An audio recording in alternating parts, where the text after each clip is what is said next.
Congress party నుంచి మెట్టా నరసయ్య గౌడ్ గారు senior Congress నాయకులు మనకు ఫోన్ లైన్లో ఉన్నారు. ఆయన అభిప్రాయం తెలుసుకుందాం. నరసయ్య గౌడ్ గారు నమస్తే.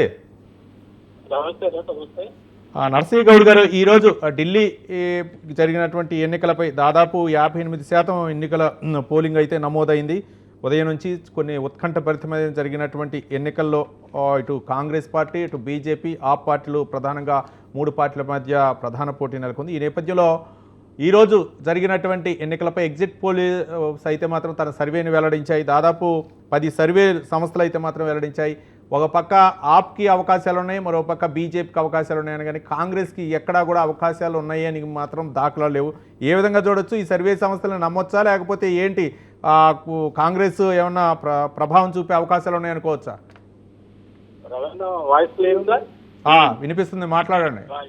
ముందుగా మీకు ప్యానెల్లో ఉన్న పెద్దలకు వివరించిన నమస్కారం. అయితే ఈ 10 ఎగ్జిట్ పోల్ సంస్థలు ఏదైతే పబ్లిక్ చేసినాయో అవి ఖచ్చితంగా రాంగ్ అనేది నా అభిప్రాయం. ఎందుకంటే ఇది త్రిముఖ పోటీగా నడిచింది. వీళ్ళు ఓన్లీ త్రిముఖ పోటీగా మాత్రమే ఎగ్జిట్ పోల్స్ ఇచ్చారు.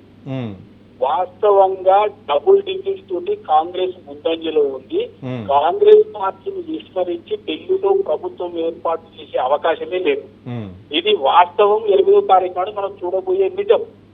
భారతీయ జనతా పార్టీ ప్రభావాలకు లోనైపోయి వాళ్ళకి ఎక్కువ తక్కువ సీట్లు ఇచ్చారు. రెండో కీలకమైన విషయం ఏంటంటే, ఈ అరవింద్ కేజ్రీవాల్ గారు తనకు తాను ఎక్కువగా ఊహించుకొని నాకు సానుభూతి ఉంటదన్న ఉద్దేశంతో కాంగ్రెస్ ను పక్కకు పెట్టి ఆయన ఒంటరి చేయడం జరిగింది. అదే ఆయనకు తలుగుతున్న దెబ్బ అనేది మనకి 10 ఎగ్జిట్ పోల్స్ చూస్తే కూడా మనకు అర్థమవుతుంది కదా.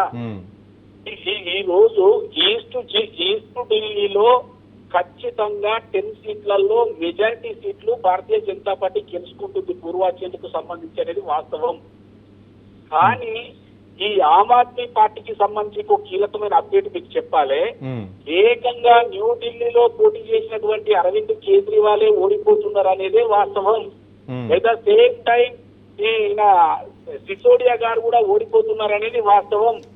ఆర్టీసీ ఇప్పుడు ప్రస్తుతం ముఖ్యమంత్రి ఎవరైతే ఉన్నారో వారు కూడా ఓడిపోతున్నారు అనేది వాస్తవం. వాళ్ళ ఆ 3 సీట్ల గెలవలేనప్పుడు వాళ్ళు అధికారంలోకి వచ్చే దగ్గరని ఆపు అధికారంలోకి రాగలిగినంత 36 సీట్లు వచ్చే అవకాశం లేదు, స్పష్టం. At the same time Bharatiya Janata పార్టీకి ఎందుకు సీట్లు రావంటే, భారతీయ జనతా పార్టీ ఢిల్లీ వాసులకు ఏం చేస్తాను అనేది ఏం చెప్పలేదు. వారు సింపుల్ గా ఏం చెప్పారంటే, ఆమ్ ఆద్మీ పార్టీ పథకాలను మేము అంతకంటే మంచిగా మేము ఇంప్లిమెంట్ చేస్తామని అర్థం వచ్చినట్టుగా మాట్లాడేది తప్పితే వాళ్ళు ఏం చేస్తారనేది వాళ్ళు చెప్పలేదు. ఒకటి. రెండవది ఏంటంటే, భారతీయ జనతా పార్టీ 68 సీట్లలో పోటీ చేసింది, 2 వాళ్ళ మిత్రపక్షాలు చేసింది. వీళ్ళెవరూ కూడా ఉచితాలకు దూరంగా ఉంటారు. వీళ్ళు అబద్ధాలు చెప్తున్నారనేది వాస్తవమే కదా.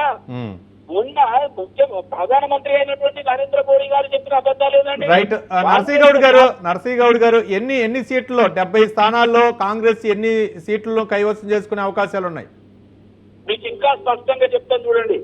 మీరు ఓటింగ్ సరళి గనుక సునిశ్చితంగా పరిశీలిస్తే ఈసారి మైనార్టీ ఓట్లు కన్సాలిడేట్ అయి కాంగ్రెస్ కు పడ్డ మాట వాస్తవం. ఒక 9 నుండి 10 సీట్లలో వీళ్ళు ప్రభావితం చేయగలుగుతారు. అది కాకుండా ఈ త్రిముఖ పోటీలో ఇంకా కొన్ని సీట్లు మేము గెలుచుకునే అవకాశం ఉంటుంది. నేను చెప్పే విషయం మ్యాజిక్ ఫిగర్ 36. నరసయ్య గౌడ్ గారు, మ్యాజిక్ ఫిగర్ 36కి ఎన్ని సీట్లని సాధిస్తుంది కాంగ్రెస్ పార్టీ? నేనేమంటున్నా, డబుల్ డిజిట్ మాకు ఖాయం. త్రిశంకు స్వర్గం వచ్చేది ఖాయం. కాంగ్రెస్ అసెంబ్లీ వస్తుంది. కాబట్టి ఆమ్ ఆద్మీ పార్టీ ప్లస్ కాంగ్రెస్ కలిసి గవర్నమెంట్ ఏర్పాటు చేస్తుంది అనేది నా అంచనా. ఇప్పుడు ఇచ్చినటువంటి ఎగ్జిట్ పోల్స్ తక్కువ తరగతిగా ఉన్నాయి. కానీ ఒకటి అర్థం అవట్లేదా అంటే, ప్రజలకి మొన్నటి వరకు కాంగ్రెస్ తప్పులు లేకపోతే రాహుల్ గాంధీ మీద విమర్శలు చేశారు అరవింద్ కేజ్రీవాల్, ఒక పక్క బీజేపీ విమర్శనాస్త్రాలు సంధించింది. రేపు హంగు ఏర్పడితే మళ్ళీ కాంగ్రెస్ తోనే ఎలా కలుస్తారు?